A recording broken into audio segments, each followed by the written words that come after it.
What is going on, guys? We are coming on just a little bit early here. It's going to be a short one. We're just going to go over a couple things for the puck drop today.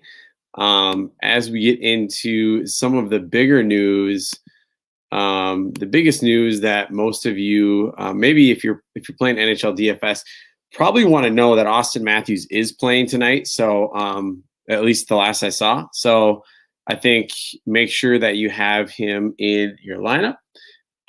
But let's get into the slate. I will pull up kind of my Draftkings lineup builder here today. There is a couple of significant line change things that I think I will be focusing on here for tonight's slate.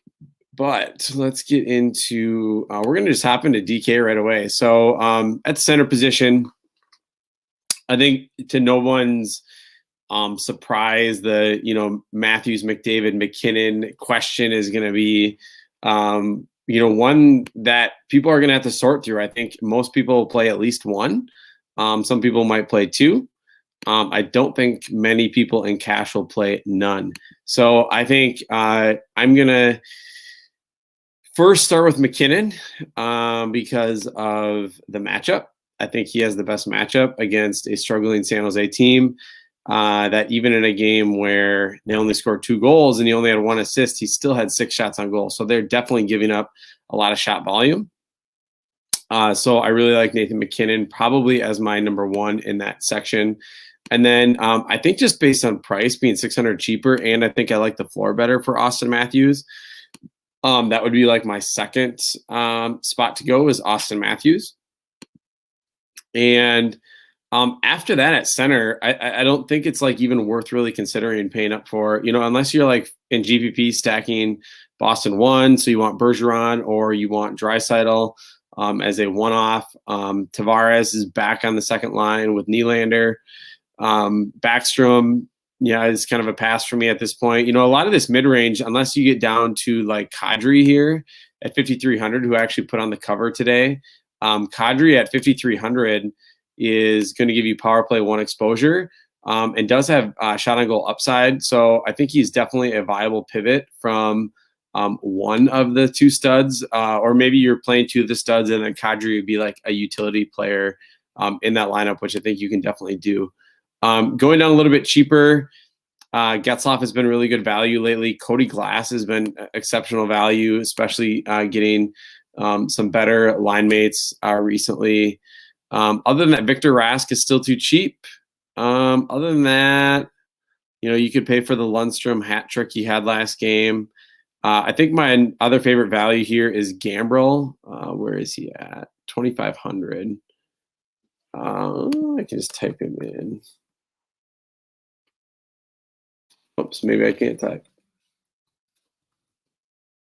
So Gambrel has been on the top 2 lines recently. Has had an assist in both games, but is seeing a lot of ice time. So I think he's definitely somebody to consider at mid price. It is a tough position to give up to play a value spot with those studs on the slate. So that's where for me it gets difficult to justify that. But the winger position, obviously Pastrnak is always in play. Ovechkin, Marner. Marner is somebody that I would maybe consider if you're going to pair them with Austin Matthews at 7,800. I think that's fine. Or you can pair Mikko Rantanen with Nathan McKinnon. Now, obviously, playing like a combination of 3 of those is going to be a lot harder. You're going to need a lot more value, but I think there is some on this slate. I think Pacioretty and Stone will get some ownership just based on the massive game they had last time against the Wild. Kevin Fiala, 5,600 is insane. Evander Kane's form in general is insane. This is the form you love to see out of him with 20 shots on goal in his last 4 games, 4 goals, 4 assists. I mean, he's always had this upside, but when San Jose is bad, they're really bad. So then you just miss out on all of that from someone like him. But definitely play. Landeskog is mega cheap, 5,400 on the top line. But what I am going to get to here, Kaprizov, obviously, I still really like at 4,100. Raquel, I love at 4,000. I'm going to Jordan Greenway. I love at 3,200. Parisi's out, so that might change some things. But James Neal is kind of like the one big thing on this slate that he skated on the top line with Connor McDavid today at practice and on the top power play unit. So 2,700. Absolutely love that price tag for him. The defender position is really intriguing to me on the slate because I think there's so many guys that are in play that are honestly just too cheap. Darnell Nurse, 5,900. Love him.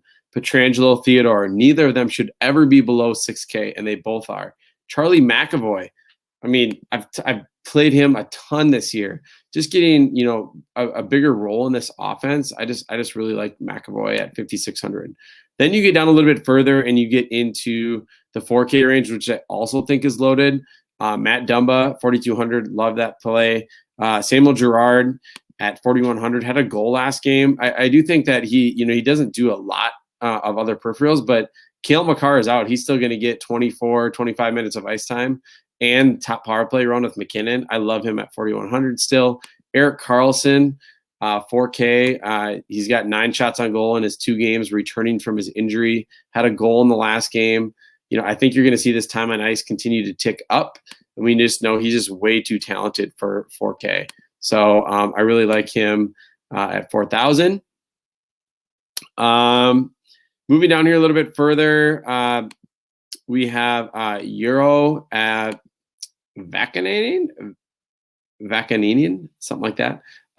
Just seeing like close to 20 minutes ice time and doing a lot of block shots. He's just kind of doing a lot of everything. For 3,300, I think it's hard to ignore somebody that is performing like that. Justin Hall, I know people kind of like to keep going back to him, even though he hasn't been that productive, but he's getting a lot of time on ice for a team that should be scoring a fair amount of goals. So like both those. Hampus Lindholm out. I do like going back to Cam Fowler too at 3,300. So I think he's in play.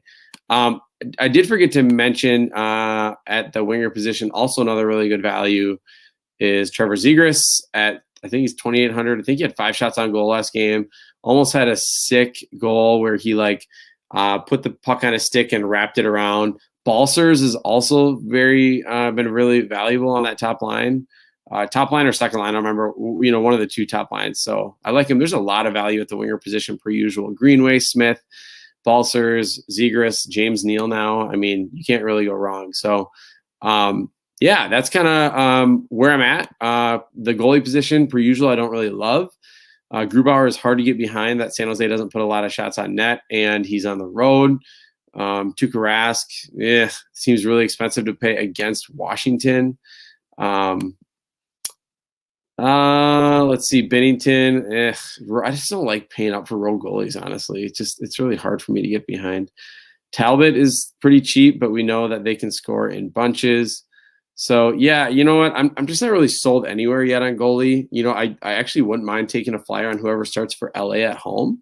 I think they're kind of cheap, but overall, I think that goalie is another position where you don't start with it. I think you end with it and see where that leads you. So I know it's quick, guys. I only had a little bit of time to jump on today. Just didn't work out.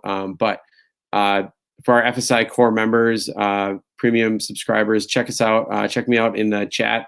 I'll get the rest of the core plays posted up here in a little bit.